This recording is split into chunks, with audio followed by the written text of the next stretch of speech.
Bonjour à toutes et à tous et bienvenue dans ce 48e épisode de La magie sous un autre angle, dans lequel nous allons voir comment transformer un simple tour de magie en un souvenir mémorable pour les spectateurs.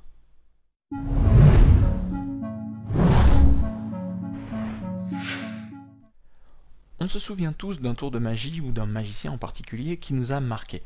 Et c'est d'ailleurs l'un des objectifs d'un magicien, que son public se souvienne de lui et des tours de magie qu'il a présentés.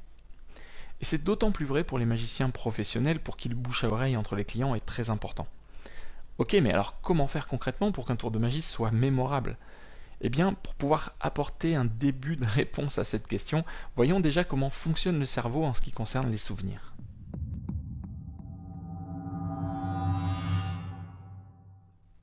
Chaque instant qui passe est mémorisé par notre cerveau dans les mémoires dites à court terme. Mais cette mémoire s'efface malheureusement rapidement, et c'est d'ailleurs la raison pour laquelle on a tant de mal à mémoriser un simple numéro de téléphone ou une liste de courses au-delà de quelques minutes. Pourtant, certains souvenirs restent, perdurent dans le cerveau, encapsulés quelque part dans nos neurones pendant plusieurs mois, plusieurs années, et pour certains souvenirs même jusqu'à notre mort. Si cette sélection par le cerveau de ces souvenirs particuliers peut sembler aléatoire, il existe pourtant bien quelques principes qui permettent de mieux ancrer une information pour la mémoriser plus facilement. Sans trop entrer dans les détails, il y a bien sûr la répétition, les principes mnémotechniques ou encore l'association d'idées ou d'images qui permettent de retenir l'information bien plus facilement et durablement. Mais il existe aussi une autre solution qui nous intéresse ici, faire intervenir les émotions. Et oui, car le cerveau va avoir tendance à conserver plus durablement un souvenir s'il est associé à une émotion qui a été ressentie bien sûr au moment des faits. On va faire une petite expérience, essayez de vous remémorer quelques souvenirs qui datent d'il y a plusieurs années, quand vous étiez très jeune par exemple, donc n'hésitez pas à mettre pause maintenant dans la vidéo pour prendre le temps d'y penser un petit instant. C'est bon ? Eh bien, vous remarquerez que finalement, la plupart de ces souvenirs sont effectivement associés à une émotion. Qu'elle soit positive comme la joie, l'amusement, la fierté par exemple, ou négative malheureusement comme la tristesse, la colère, la peur, la douleur, etc. Et on n'y peut rien en fait, dans ce domaine comme dans beaucoup d'autres, c'est finalement l'inconscient qui commande. Donc le magicien, s'il veut que ses spectateurs se souviennent de ses tours et donc de lui, va pouvoir justement se servir de ça pour ancrer le souvenir d'un tour de magie dans l'inconscient de ses spectateurs.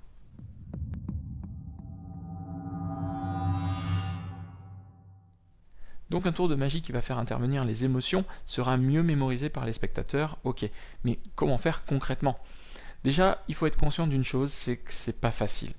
L'apport d'une dimension émotionnelle à un tour de magie ou à une œuvre d'art en général n'est clairement pas une chose facile à faire, notamment parce que ça nécessite pour l'artiste de s'ouvrir, d'enlever toute pudeur, toute gêne pour transmettre justement cette émotion.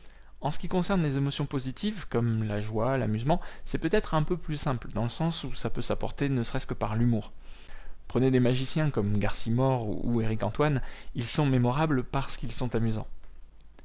Pour les émotions négatives, c'est nettement plus complexe. La peur, par exemple, pourra se transmettre en réalisant un numéro qui semble dangereux, et qui l'est peut-être d'ailleurs réellement. La tristesse, elle, pourra être apportée par un tour de magie plus poétique, en racontant ou en mettant en scène une histoire un peu triste ou mélancolique, par exemple. Et on évitera bien sûr les émotions trop négatives, comme la douleur ou la colère, qui n'ont pas vraiment leur place dans un tour de magie. Dans tous les cas, il est important que le magicien se sente à l'aise avec l'émotion qu'il transmet.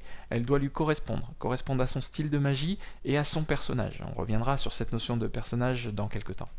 Parce que le magicien va devoir croire en cette émotion. Il va devoir la vivre, lui aussi, comme un conteur d'histoire, un acteur de théâtre ou un humoriste qui va raconter un sketch sur scène, par exemple. S'il n'y croit pas, les spectateurs n'y croiront pas non plus. Par contre, l'apport de la dimension émotionnelle est colossal. C'est justement ce qui va transcender le tour de magie, ce qui va le faire passer d'une simple démonstration à un moment inoubliable pour les spectateurs. Concrètement, ça va bien sûr être apporté par la mise en scène, l'ambiance, le baratin. On y revient toujours, mais comme je vous le dis, pour moi c'est vraiment l'essentiel d'un tour de magie. Donc vous pouvez par exemple parler avec le spectateur, lui demander de se souvenir d'un moment heureux de son enfance, avant d'enchaîner sur un tour qui va par exemple parler d'une carte enfant, qui se perd dans une forêt de cartes, et le spectateur va devoir vous aider à la retrouver. Si vous faites un tour qui fait participer 2 personnes, vous pouvez faire participer un vrai couple, par exemple, et leur demander depuis combien de temps ils sont ensemble, comment ils se sont rencontrés. Et ensuite, par exemple, vous pouvez faire un tour pour tester leur complicité. Tour qui se finira bien, bien sûr. Si vous aimez faire des tours de magie bizarre ou à suspense, n'hésitez pas à faire peur aux spectateurs avec des effets spirites ou des tours qui auront l'air dangereux, utilisant des clous, des guillotines truquées par exemple, pour un effet garanti. Enfin, il peut être judicieux de jouer sur plusieurs émotions au sein d'un même tour de magie, comme en amenant par exemple de la tristesse avant de finir sur de la joie. Ça va créer du relief, une histoire, un peu à la manière d'un film en fait. D'ailleurs, vous remarquerez que pour faire un bon film ou une bonne histoire en général, il est important de jouer sur un panel varié d'émotions, créer des rebondissements, du suspense, de l'anxiété, de la joie, de l'amour, etc. Et bien pour un tour de magie, c'est exactement la même chose en fait.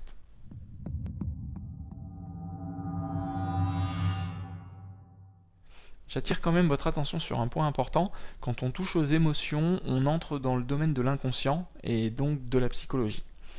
Gardez toujours en tête que les êtres humains sont sensibles. Évitez donc de trop accentuer les émotions négatives ou de les faire durer trop longtemps.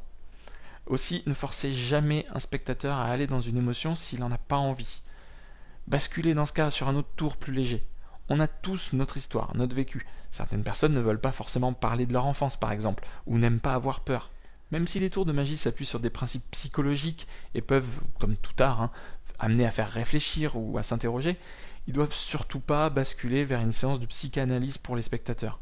Votre but, c'est de leur faire passer un bon moment, pas de les traumatiser. Donc, il faut toujours veiller à rester dans cette bienveillance. C'est hyper important.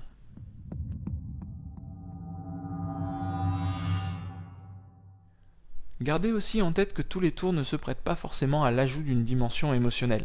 Il y a des tours pour lesquels c'est pas adapté, voire même pas nécessaire, tout simplement.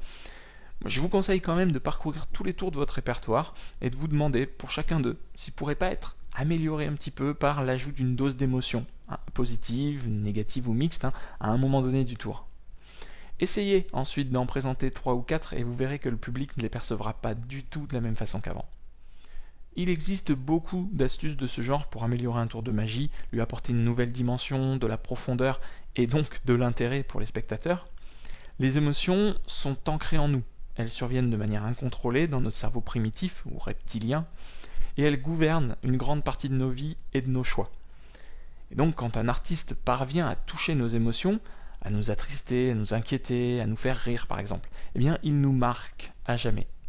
C'est donc aussi un pan très important de la prestidigitation, mais qui est malheureusement trop souvent oublié.